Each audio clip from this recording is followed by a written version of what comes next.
Greetings. Today is day 32 of Lent, and our passage today is Deuteronomy chapter 16, verses 1 through 8. First, some background.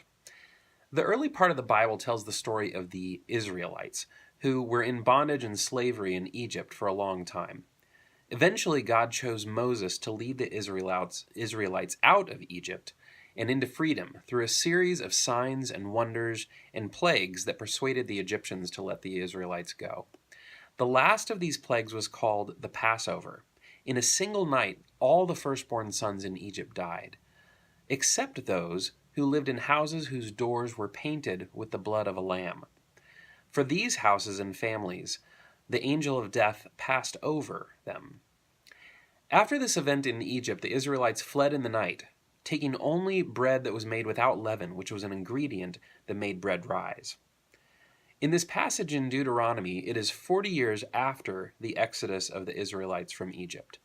Moses is giving the Israelites instructions before they enter a new promised land promised to them by God. Specifically, Moses is telling them to observe the Passover, which is now a 7-day observance to help them remember the flight of their people from Egypt. But it's not only about remembering. It's prophetic of what's to come. It points to Jesus and what Jesus dying on the cross means to all of us. So let's look at two elements of the Passover and how each element both remembers and looks forward to Jesus.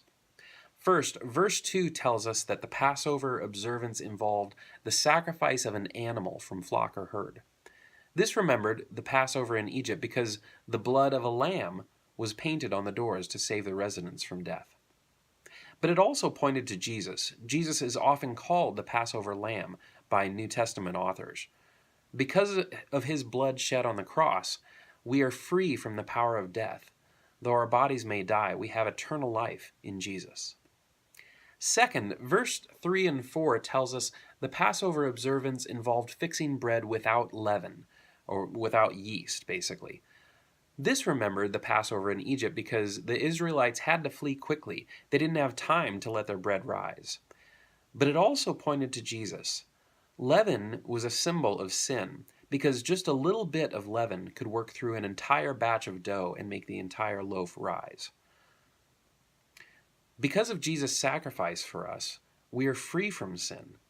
As the Israelites were rescued from the bondage of slavery, Jesus frees us from the bondage of sin.